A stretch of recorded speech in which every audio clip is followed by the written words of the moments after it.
नाज़रीन, सांगड़ में corona virus के शिकस्त ॾियण लाइ अॼु 36 ॾींहं बि लॉकडाउन जारी आहे। इन हवाले सां वधीक तफ़सील ॿुधाइण जे लाइ असां सां वीडियो लिंक ते मौजूद आहे आवाज़ न्यूज़ जो रिपोर्टर एडी कुंभर। जी एडी। 36 ॾींहं बि सॼे सिंध जीअं सांगड़ ज़िले में बि लॉकडाउन आहे। सांगड़ ज़िले जा नंढा वॾा शहर जेके आहिनि अॼु 36 ॾींहं बि मुकमल तौर ते बंदि आहिनि, जंहिंमें सिंजोरो, खिपरो, सांगड़, पंहिंजो पेरूमल, खडड़ो, शाहपुर चाकर, चोटियारियूं, सराड़ी, शहदादपुर, टंडो आदम समेत सॼो ज़िलो अॼु 36 ॾींहं बि लॉकडाउन आहे। लॉकडाउन दौरान पोरियत मज़दूर जेके आहिनि उहे तमामु घणनि तकलीफ़ुनि खे मुंहुं ॾेई रहिया आहिनि। हुनखे हुकूमती राशन बि अञा ताईं न मिली सघियो आहे। उन खां सवाइ तव्हांखे ॿुधाईंदो हलां त गुज़िरियल 3 ॾींहंनि खां अॼु भलारो महीनो बि शुरू थियो आहे। रमज़ान शरीफ़ जो महीनो शुरू थींदे ई महांगाई जो जिन बि बोतल मां निकिरी आयो आहे। मुख़्तलिफ़ शहरनि मां इहे शिकायतूं पिणु अची रहियूं आहिनि त महांगाई सबबु ग़रीब ऐं पुरत जेके मज़दूर माण्हू आहिनि, हिकु त उन्हनि खे लॉकडाउन परेशान कयो आहे, ॿिए तरफ़ महांगाई उन्हनि जो जीअण जंजाल करे छॾियो आहे।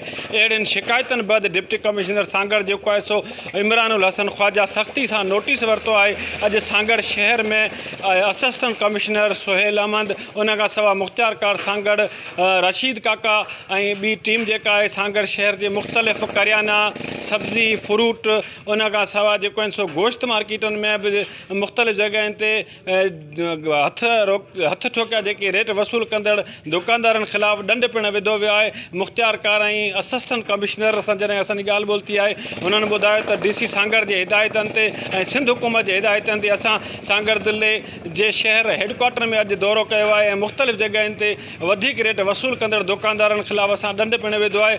उन खां सवाइ ज़िले सांगड़ अंदरि मुख़्तलिफ़ तालुक़नि में डिप्टी कमिश्नर पारां असिस्टेंट कमिश्नर ऐं मुख़्तियारकारनि खे इहे हुकुम जारी कया विया आहिनि त वधीक रेट वसूल कंदड़ मुनाफ़िक़ोरनि ख़िलाफ़ु क़दम खयो वञे।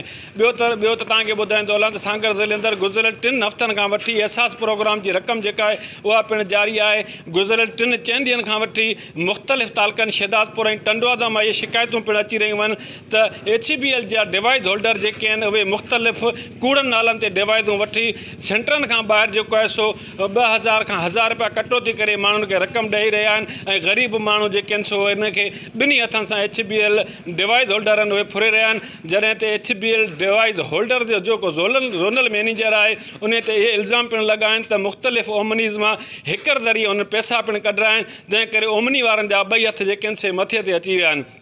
ग़ज़ल तव्हांखे ॿुधाईंदो हलां त 36 ॾींहं गुज़रण बावजूदि लॉकडाउन दौरान ग़रीब ऐं पुरत मज़दूर आहिनि, उन्हनि जी अॼु ॾींहं ताईं कंहिं बि सार न लधी आहे। उहे फ़ाक़ा कशी वारी ज़िंदगी गुज़ारण ते मजबूर आहिनि। जी।